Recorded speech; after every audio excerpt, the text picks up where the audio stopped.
Welcome back to the channel. Today is a phenomenal day to dive into the most explosive, jaw-dropping drama Los Angeles and Monaco have to offer.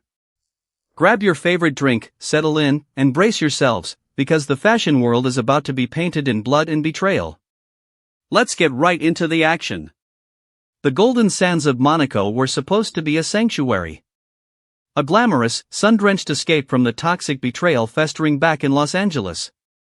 But peace is a luxury Steffi Forrester Finnegan can no longer afford. The crashing waves of the Mediterranean Sea are about to be drowned out by the sound of a nightmare returning in the flesh. A shadow falls over the pristine beach, blotting out the sun. Steffi turns, the warm ocean breeze whipping her hair, only to lock eyes with the devil herself. Sheila has crossed an ocean, driven by a psychotic obsession, and this time, only one of them is walking off that beach alive. Steffi's escape to Europe was born of pure desperation. The ultimate marital treason committed by her husband, John Finn Finnegan, broke something fundamental inside her. Finn had looked her in the eye and delusionally begged to let Sheila back into their lives. He defended the monster. He advocated for the woman who left them bleeding out in an alley. That catastrophic betrayal forced Steffi to flee. She needed the isolation of Monaco to breathe, to think, to figure out how to save her family from her own husband's blind naivety. But she underestimated the relentless, predatory nature of her mother-in-law. Sheila did not just follow Steffi, she hunted her. Tracking her prey across the globe, Sheila arrives on the secluded Monaco beach with a sickeningly sweet smile plastered across her face. The confrontation ignites instantly. "I've changed, Steffi," Sheila pleads, her voice dripping with calculated manipulation. The ocean breeze carries her toxic lies. "I just want to see my grandson. I just want to see Hayes. I have a right to my family." Steffi's blood runs ice cold. The sheer audacity of the request makes her stomach churn. But Steffi is a Forrester. She does not cower. She stands tall, her eyes blazing with apocalyptic fury. "You will never touch my son," Steffi spits back, her voice cutting through the sound of the crashing waves. "You are a monster, Sheila. You haven't changed. You will never change. And you will never, ever be part of this family." The rejection hangs in the air, heavy and absolute. Steffi sees right through the fake facade. She sees the darkness swirling behind Sheila's eyes. And in that split second, the mask slips entirely. Sheila's sickening smile vanishes. Her features contort into a mask of pure, unadulterated hatred. The delusional mother-in-law is gone, replaced instantly by the lethal, psychotic killer who has terrorized Los Angeles for decades. "If you won't let me in, Steffi," Sheila whispers, her voice dropping to a sinister, murderous hiss, "then I will just have to remove you." The threat is not a warning, it is a promise. Sheila takes a step forward, her intentions deadly clear. "Finn will grieve," Sheila continues, her eyes wide with manic obsession. "He will cry. But he will heal.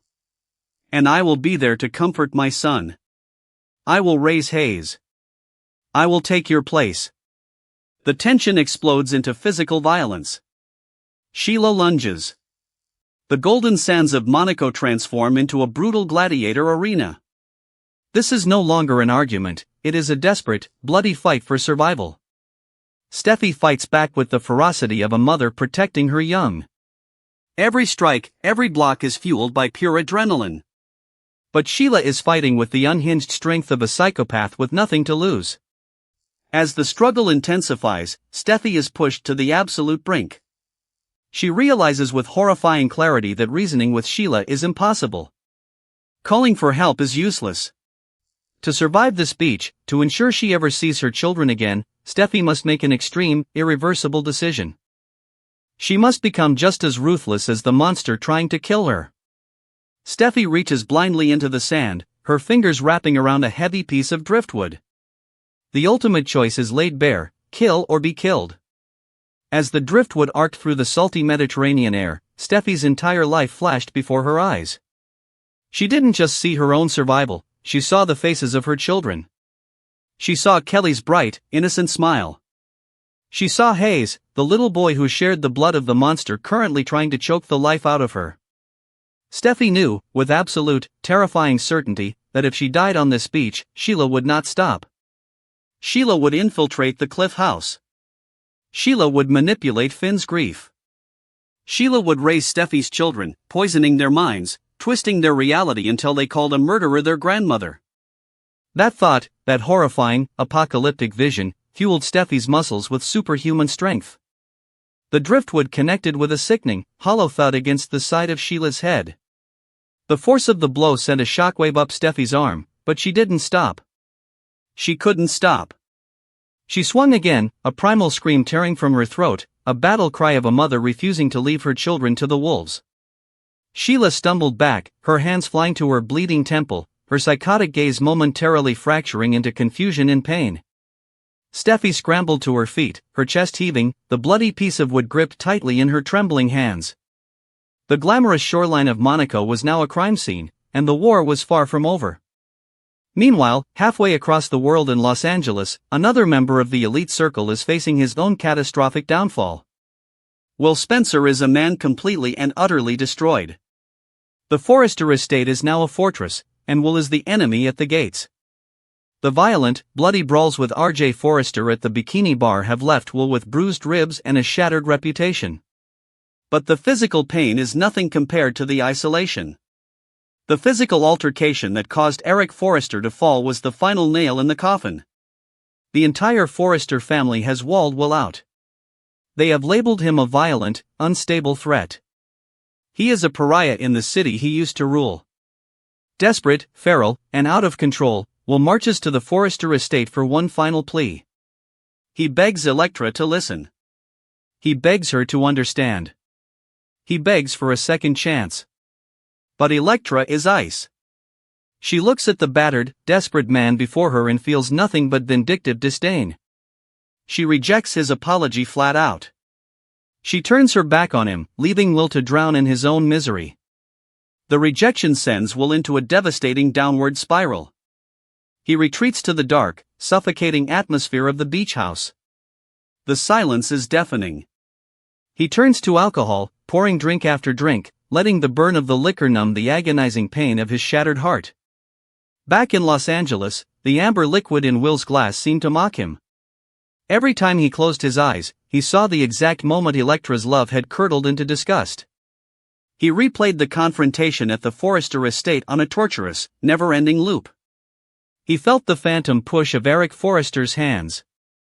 He saw the elderly man stumble and fall. He heard the collective gasp of the Forrester family, the immediate, damning judgment that branded him a monster. He hadn't meant to hurt Eric. He hadn't meant to bruise RJ. He had only been fighting for his place, fighting for his love. But the Spencers and the Forresters were oil and water, and Will had drowned trying to mix them. His father's cold, calculating voice echoed in his mind. It was just business, Bill had sneered. But it wasn't business. It was his heart. It was his future. And it had been ripped away by the very woman who promised to stand by him. The isolation was a physical weight, crushing his chest, making it impossible to draw a full breath. When he poured the next drink, his hands shook so violently that the bottle clinked against the crystal glass, a pathetic soundtrack to his complete and utter ruin. He is completely vulnerable. He is intoxicated. He is broken. And this is exactly the golden opportunity Melissa Dillon has been waiting for.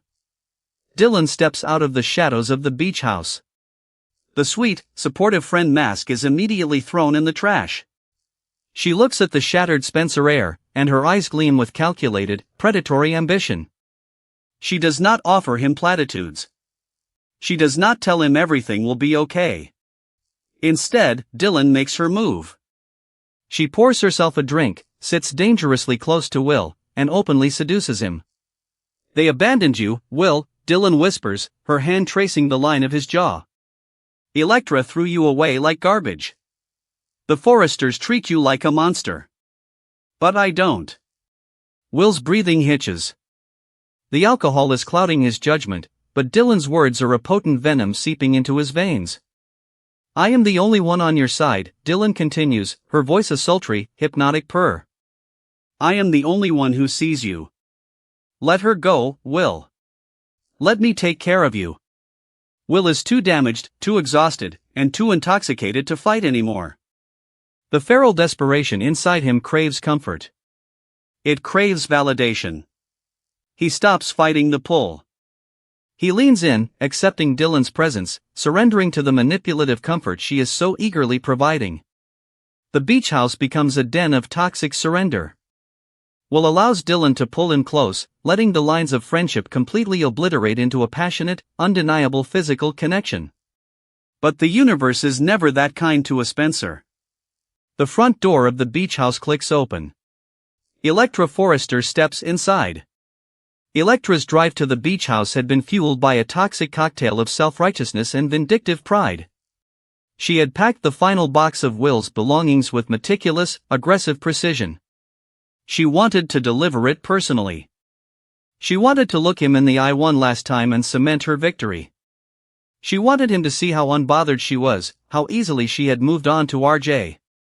As she pulled her luxury sedan into the driveway, she practiced her speech. It would be cold.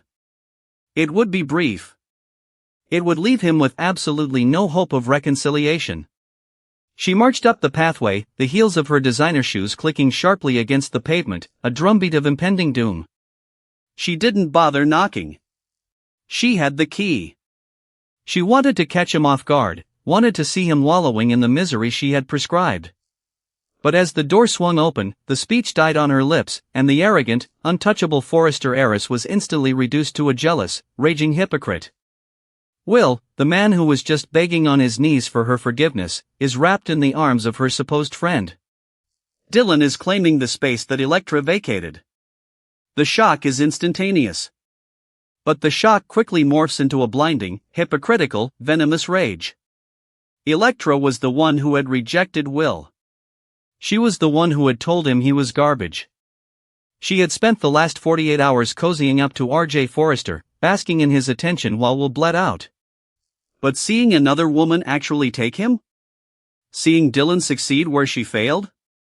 It ignites a venomous, uncontrollable jealousy inside Electra's chest. Get your hands off him! Electra screams, her voice shattering the intimate silence of the beach house. Will pulls back, stunned and disoriented by the alcohol. But Dylan does not flinch. Dylan turns to face Electra, a triumphant, unapologetic smirk playing on her lips. She has won the prize, and she wants Electra to know it. You didn't want him, Electra, Dylan fires back, her tone dripping with condescension. You made that perfectly clear. So I stepped up. Someone has to appreciate him. Electra's vision goes red. The sheer audacity of Dylan's betrayal is too much to bear. The gloves are officially off. This is no longer a fight over a man, this is a war for dominance. You think you've won? Electra hisses, marching forward until she is inches from Dylan's face. The air crackles with lethal tension. You think you can just take what's mine and walk away? He isn't yours anymore, Dylan challenges, standing her ground. Electra lets out a dark, humorless laugh. You are nothing, Dylan. You are a charity case. And I am a Forrester. Electra points a trembling finger at the door. You want to play games? Fine. But know this. I will use every ounce of power I have at Forrester Creations to destroy you. Dylan's smirk falters for a fraction of a second, but Electra is relentless. I will have you fired before the sun sets tomorrow, Electra threatens, her voice a deadly promise. I will make sure you never work in this industry again. You crossed the wrong woman, Dylan. And I am going to make you pay. The beach house descends into a chaotic war zone. Will is caught in the crossfire, too intoxicated to stop the impending explosion. Dylan has secured the man, but she has just ignited the wrath of a Forrester scorned. From the blood-soaked sands of Monaco to the venomous halls of Forrester Creations, the battle lines are drawn. Steffi is fighting for her life against a psychotic killer. Will is spiraling into the arms of a master manipulator. And Electra is preparing to launch a corporate nuclear strike to annihilate her rival. The fallout will be catastrophic. The betrayals are absolute. No one is safe, and the drama is only just beginning. Will Steffi's lethal strike end Sheila's reign of terror, and can Dylan survive Elektra's corporate wrath? Drop your wildest theories in the comments below, hit that subscribe button, and stay tuned.